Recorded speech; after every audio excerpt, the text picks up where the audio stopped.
Bom dia, vamos para a nossa aula de história então. Hoje nós vamos falar um pouco sobre os navegantes e exploradores. Essa aula se encontra na página 41, tá? Ela vai até a página 43. Sempre que eu passo a página, gente, é para vocês sempre acompanharem no livro, tá? Não no mesmo tempo, mas assim, se possível, depois vocês têm que dar uma lida nessas páginas que eu estou passando, tá bom? Para que vocês acompanhem, para que vocês marquem alguma coisa que vocês acharem interessante, mas é para vocês estarem acompanhando no livro, tá legal? Então vamos lá? O primeiro navegante que nós vamos falar é de Bartolomeu Dias, certo? Tá aqui a imagem dele. Ele foi o primeiro navegador europeu a encontrar o caminho para o Oceano Índico.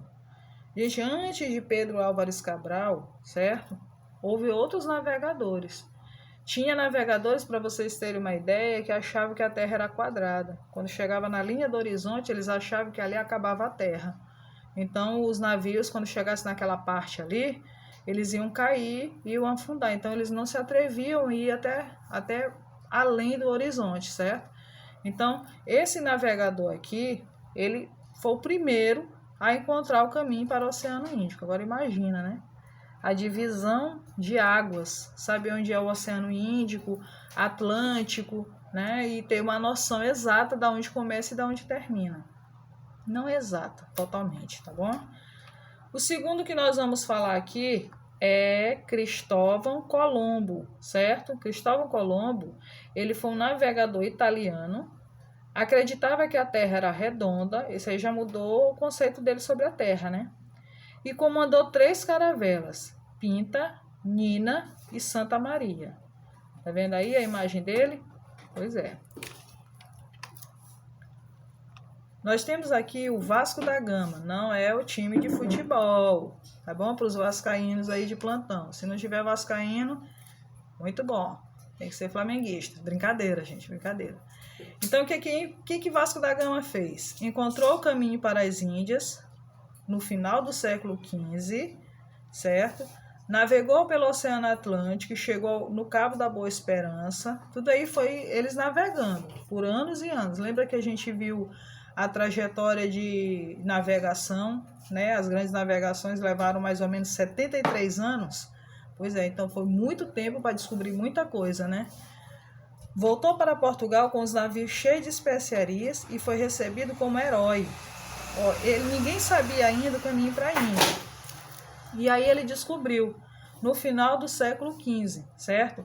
E quando ele descobriu, aí, né, ele fez aquela compra no supermercado das Índias, né? Brincadeira. E aí ele chegou lá com muita coisa no navio. E aí foi o herói Vasco da Gama. Tá aí ele, ó, de pé, né, com uma roupa, um traje da época, certo? O herói. Então vamos lá. Pedro Álvares Cabral, nós já vimos um pouquinho sobre ele, né?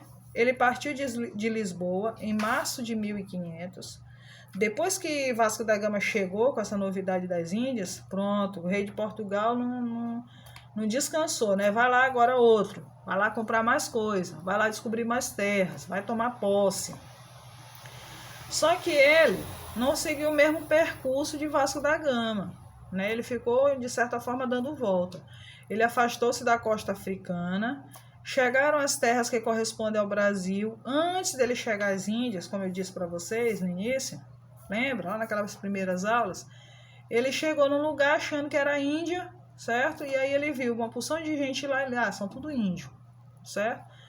Tomou posse do Brasil em nome do rei de Portugal, porque o rei de Portugal disse o quê? Onde vocês pararem, pode tomar posse, é de Portugal. Tá aqui, ó, Pedro Álvares Cabral. Esse aqui é a foto dele, a imagem dele, tá bom? A imagem que eram pintadas na época. Aqui, gente, é para mostrar o percurso que Pedro Álvares Cabral fez. Aqui, essa linhazinha que não tá aparecendo aqui, imagina que aqui é Lisboa, tá bom? Bem aqui para cima. Lisboa e Portugal. Aí ele saiu, certo? Veio para cá, tá vendo aqui, ó? Aí ele chegou bem aqui, Porto Seguro. E disse assim, chegamos nas Índias. Mas ele chegou aonde? No Brasil, né? E lá estavam os índios, tudo nu. E ele disse, então os habitantes daqui são os índios. Ele mesmo que denominou, certo? E os índios olharam para eles, né, e disseram assim, quem sois? E aí você já sabe de toda a história, né? Aí ele veio, fez esse percurso aqui todinho até chegar à Índia. Gente, ele viajou muito, mas muito, para chegar, né, aqui no local de destino. Enquanto Vasco da Gama foi direto, certo? Pedro Álvares Cabral ainda deu uma volta enorme. E lembra de Bartolomeu Dias, que ele descobriu o Oceano Índico? Olha a trajetória então, descobriu o Oceano Índico, aí veio depois Cristóvão Colombo, descobriu que a Terra era redonda, depois veio Vasco da Gama, descobriu a Índia, e Pedro Álvares Cabral ficou dando volta, né, um pouquinho, tomou posse aqui nesse meio tempo do Brasil, e depois chegou na Índia, tá bom? Então, nós vamos falar aqui sobre alguns equipamentos, instrumentos e meios que eles usavam para navegar na época. Então, aqui tem uma bússola bem antiga, certo? Usada aí pelos navegadores antigos, até os árabes. Elas foram utilizadas pelos chineses há cerca de 2.000 anos atrás, certo? A informação que nós temos da bússola.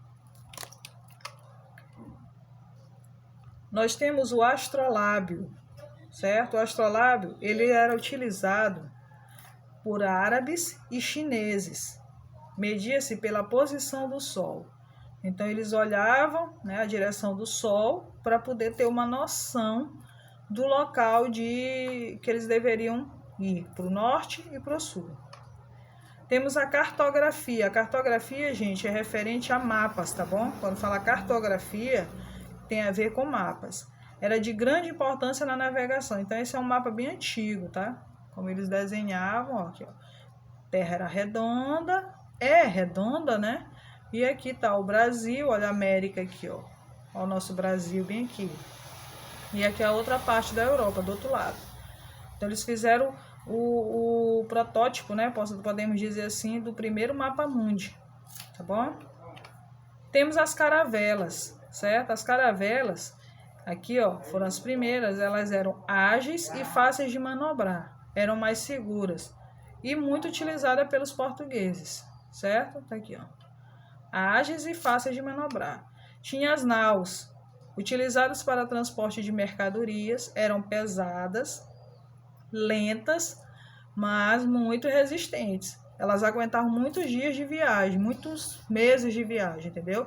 Por isso elas eram escolhidas, era aquele barco de comércio. E tínhamos o galeão. O que era o galeão? Era o grande navio de guerra, estreito, rápido e fácil de manobrar. Tinha canhões dentro dele, aqui, ó. Tá vendo? Ele era grande, certo? Era resistente, apesar de ser grande e tal, mas era mais fácil de manobrar. Para quê? Justamente para guerrear, tá bom? Então, eram 3 tipos de navegações, de embarcações. E tinha aqui os instrumentos, que era a bússola, o astrolábio, a cartografia e aqui os meios de transporte da época, as caravelas, naus e galeão, tá? Então, fica a dica aí, dá uma lida no livro e até a próxima aula. Beijos!